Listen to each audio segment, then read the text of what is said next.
Hi everyone. So in this today session, we will be going to see how Spring Security internally actually works. So whenever your request is getting hit to your any of the API, some of the filters that are being triggered that we already seen in our previous session in the slides. So now let's just move to our internal working and see how Spring Security triggers whatever the filters and how authentication is getting done inside the Spring Security. But before that, we just need to add a couple of loggers. We need to enable the logging to see a couple of logs from the Spring Security packages. So first we will be going to our application.yaml. Inside here, inside the log, we need to add a logging level. So level and level would be my org dot spring framework dot security and trace. So in the logging levels we have different traces. So at the bottom, trace, debug, info, warn, fatal. So we will be enabling the trace logging here, and we also just make it a parameterize so that whenever we need this, we just pass this value as an environment variable, spring security log level. Okay, now it is done. So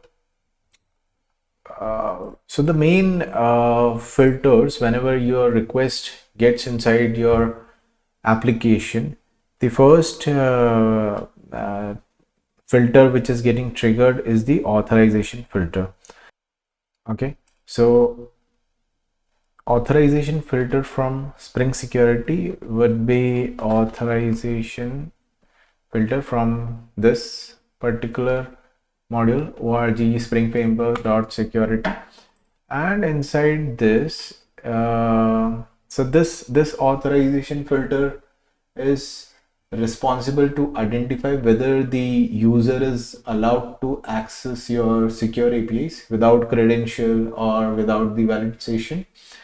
So we can see inside this class, the main logic or the main business logic of authentication is inside the do filter.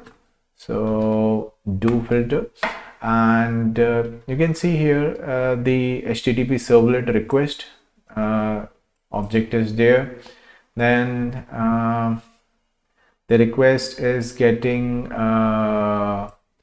authorized. So previously, before Spring Security 7, this authorization result is a new class that is introduced, which is replaced by the old authorization decision class. So the logic is almost same. So nothing has been changed in Spring Security 7. Then once the authorization decision you get, then if the result, whatever the result that you get has a true or a false, the authorization denied exception or this particular exception is getting thrown. And if the user gets a successful authentication, then next set of your filters will get executed. So whenever authorization denied exception is getting returned, so then another filter gets triggered, so which is our default login page generator filter. So this filter is responsible for giving you the default login page that we previously seen in our sessions. So this filter will basically generate two of the pages, like login and error page. And if we get into its business logic, where we are more interested, so we need to go to do filter and the HTTP servlet request parameter method. So this is the method. So if you can see here, if boolean errors or logout success, whatever it is checking, then it is preparing a HTTP page and returning it as a response. And if nothing, if for the happy case, if this particular condition do not execute, next set of filters will execute. So let's add some breakpoints over here inside the default login page generator filter. We can put a breakpoint here, and another breakpoint we can put over the authorization filter inside this do filter method. We can put a breakpoint here, and let's just start our application and see. Let's see the complete flow, and we'll understand the internal working of these filters.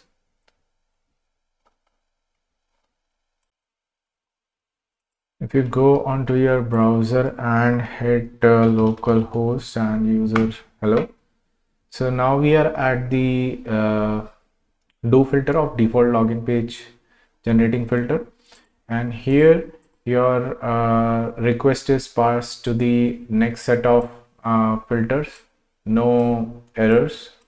So the default login page would be returned. Then if I allow it, then the we are in the authorization filter, and the business logic will have the granted equals to false. That means that authorization decision is false. That means user don't have any session or user has not logged in. Then the access denied exception is returned, and then again the do filter chain is triggered of default login page, and a default login page is now prepared by the do filter. And if you want to see the login page, you can click on here, and this is the login page that is being written to the user to enter the credential. And if I allow it and go to the browser, we are now at the login page.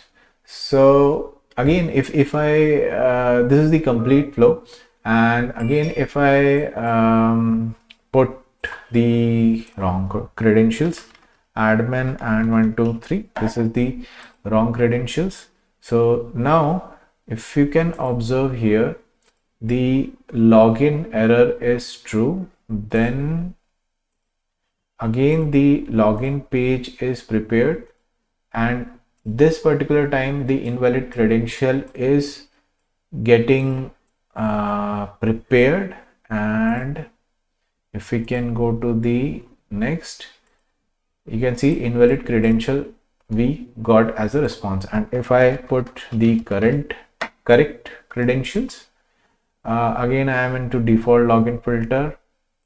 Now at this time both the things are false, and no issue is there with this particular logic. No default page is getting created by the filter, and I just missed the breakpoint, but yes, from here the request is getting allowed, and authorization manager has the granted type as a true.